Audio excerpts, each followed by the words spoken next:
infinite life and power. Man possesses, did he but know it, illimitable power. This power is of the Spirit, therefore it is unconquerable. It is not the power of the ordinary life, or finite will, or human mind. It transcends these because, being spiritual, it is of a higher order than either physical or even mental. This power lies dormant and is hidden within man until he is sufficiently evolved and unfolded to be entrusted with its use. Thought is a spiritual power of tremendous potency, but this is not the power of which we speak. By thought, man can either raise himself up and connect himself with the powerhouse of the universe, or cut himself off entirely from the divine inflow. His thought is his greatest weapon because, by it, he can either draw on the infinite or sever himself in consciousness, but not in reality, from his divine source. Through the divine spark within him, which is really his real self, man is connected with the infinite. Divine life and power are his if he realizes that they are his. So long as he is ignorant of his oneness with the divine source of all life, he is incapable of appropriating the power that is really his. If, however, he enters into this inner knowledge, he finds himself the possessor of infinite power and unlimited resources. This power, then, is God's, yet it is also man's, but it is not revealed to him until he is fit to be entrusted with it. It is only when man realizes his oneness with his divine source that he becomes filled with its power. Many teachers lament the fact that certain secrets are being spread, broadcast today, secrets that, in the past, were kept closely guarded. They fear that unilluminated and unevolved people may make destructive use of spiritual power. This, to the writer, appears to be improbable. It is true that strong personalities who have a great belief in their own power to achieve and succeed draw unconsciously on hidden powers, and thus are able to raise themselves high above their fellows. The use, however, that they can make of spiritual power for base purposes is limited and is not to be feared. There are others, of course, who are misusing their powers. These are black magicians, and while they may do a certain amount of harm, they become reduced, ultimately, to beggary and impotence. There are also others who spend the whole of their spare time searching for knowledge of this very subject. They read every occult book they can lay hands on, but they never find that for which they seek.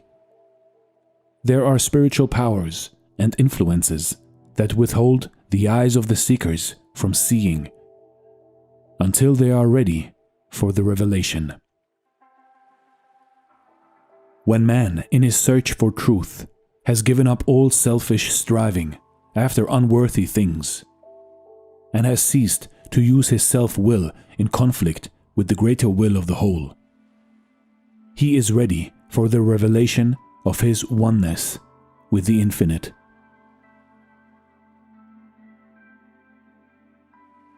Yielding implicitly to the will of the whole may seem, to the unillumined, an act of weakness. Yet it is the entrance to a life of almost boundless power. Man is not separate from his divine source, and never has been. He is, in reality, one with the infinite.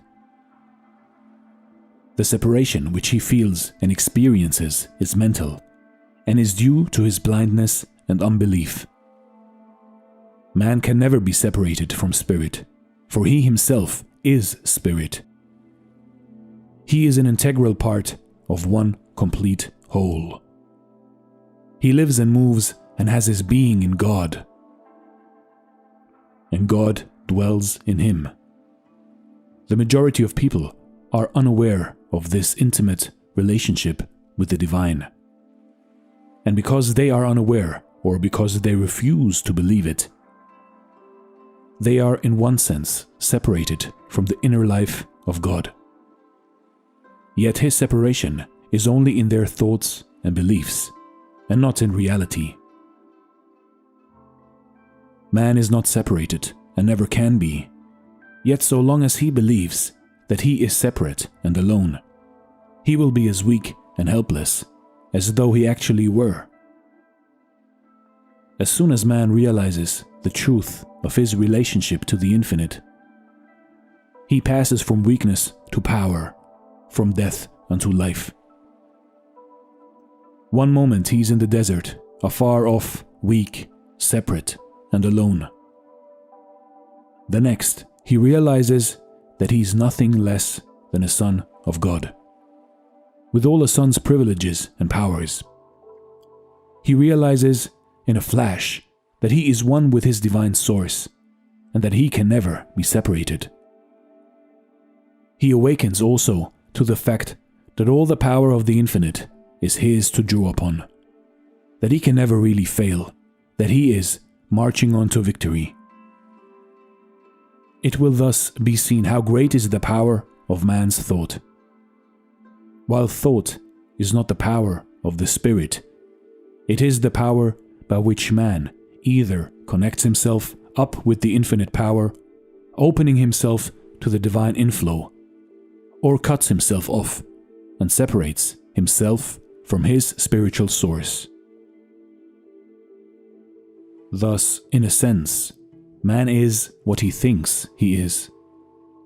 If he thinks he is separate from God and cut off from his power, then it is as though this were really the case, and he is just as impotent and miserable as though he actually existed apart from God.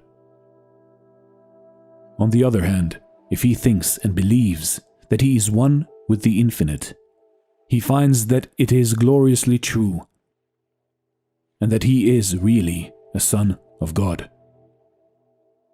If he believes and thinks that he is a mere material being, then he lives the limited life of a material being, and is never able to rise above it. But if, on the contrary, he thinks and believes that he is a spiritual being, then he finds that he possesses all the powers of a spiritual being. Again, if he thinks that his work is difficult and that he is not equal to his tasks, he finds that really his tasks are difficult and beyond his powers. Yet, on the other hand, if he believes his work is easy, or, at any rate, within his powers, he finds that such is the case, and that he can do his work with ease. The power within is infinite, for, by faith in it, man is directly coupled up with the spiritual power of the universe. The divine spark within him connects him to the sacred flame, thus making him potentially a god in the making. A change, then, must take place within man before he can enter into his divine inheritance. He must learn to think after the spirit, as a spiritual being, instead of after the flesh, as a material creature. Like the prodigal son, he must come to himself and leave the husks and the swine in the far country, returning to his father's house, where there is bread of life enough and to spare. You see, in life, in your life, you have an infinite life, an infinite power, if you connect your spirit to the divine source. This is Dare to Do Motivation. Chapter 1, Infinite Life and Power. Thanks for watching, and stay blessed.